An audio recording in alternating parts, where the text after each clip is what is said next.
बोएंगे पेड़ बबूल का तो आम कहाँ से पाएंगे। मैं तो एक ही शब्द में कहना चाहूंगी, जिस तरीके की जंगल राज की कल्पना हम लोग करते हैं और जिसके बाद में हम लोग बातें करते हैं, आपने एक ऐसी व्यवस्था में अपने बच्चों को बड़ा किया है या वो जंगल राज दिखाया है जहाँ उनको रिश्तों की अहमियत नहीं समझ में आ रही है, इंसान की अहमियत नहीं समझ में आ रही है, तो फिर आप उससे क्या ही। बिहार में क्राइम तो सर चढ़ के हमेशा बोलता आया है।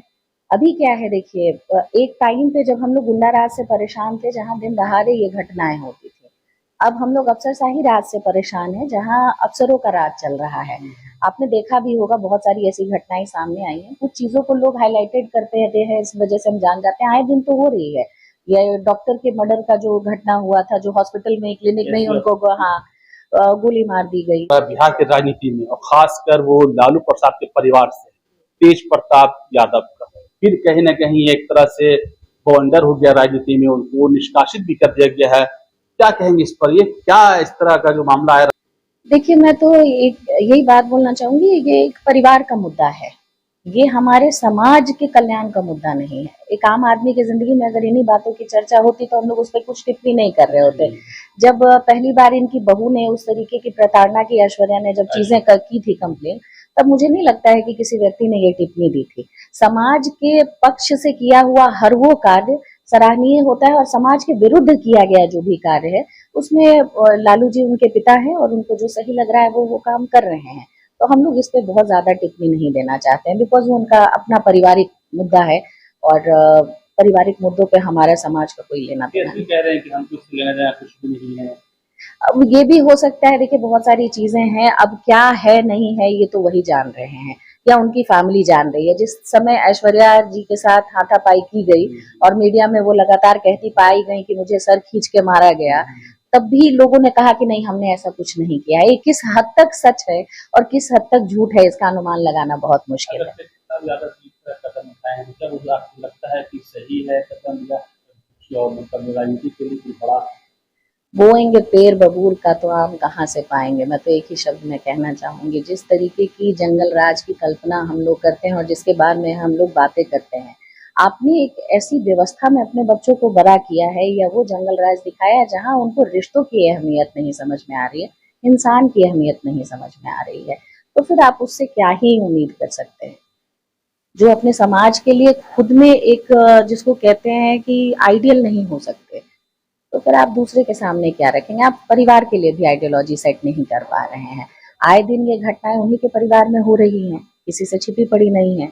तो जरूरत है उनको अपने परिवार को देखने की कि आखिर ऐसा हो क्यों रहा है, और मुझे लगता है इससे समाज को थोड़ा दूर ही रखना चाहिए। उनका पारिवारिक व्यक्तिगत है तो उस पर वो जो ठीक समझे वो करे। एक लास्ट सवाल, अभी कल कैसे परसों का मामला है, बोरिंग रोड बहुत ही पॉश इलाका कहा जाता है। जिस तरीके से क्राइम लगातार बढ़ा, पटना होता है पूरे बिहार में कहा जा सकता है, लेकिन पटना एक राजधानी है, तमाम लोग यहाँ बैठते हैं, मुख्यमंत्री से लेके डीआईजी से लेके राज्यपाल से लेके सारे लोग। लेकिन इस तरह की घटना हो जाना, क्या लगता है आपको बिहार में क्राइम अब सर चढ़ के बोल रहा है? बिहार में क्राइम तो सर चढ़ के हमेशा बोलता आया है। अभी क्या है देखिए, एक टाइम पे जब हम लोग गुंडा राज से परेशान थे, जहां दिन दहाड़े ये घटनाएं होती थी, अब हम लोग अफसरशाही राज से परेशान हैं जहां अफसरों का राज चल रहा है। आपने देखा भी होगा, बहुत सारी ऐसी घटनाएं सामने आई हैं, कुछ चीजों को लोग हाईलाइटेड करते रहते हैं, इस वजह से हम जान जाते हैं, आए दिन तो हो रही है।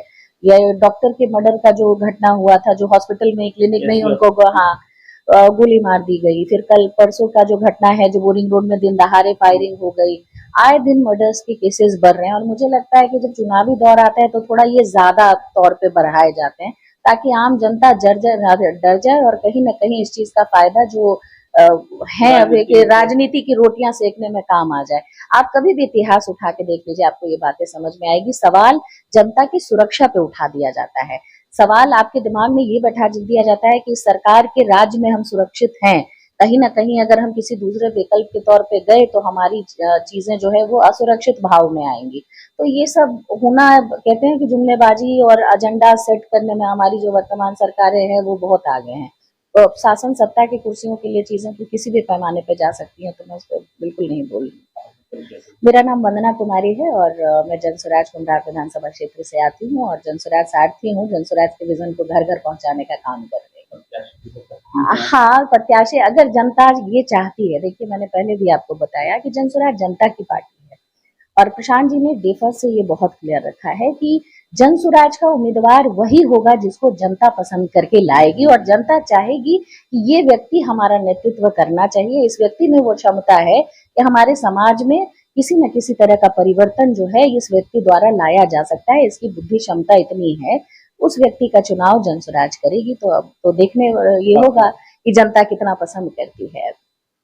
चलिए, मेरे साथ मौजूद थी वंदना जी, बड़ा ही बेबाकी से अपनी बातें रखती हैं, समाज के बीच में लगातार रहती हैं, लेकिन वक्त देखने वाली बात है, जो तैयारियां हैं जन स्वराज की तरफ से कुम्हरार विधानसभा क्षेत्र में, इनकी पूरी तरीका से कहा जा सकता है राजनीति बिसात बिछा चुकी है। बस वक्त है चुनाव का, विधानसभा चुनाव 2025, बस वक्त बहुत ही कम रह गया।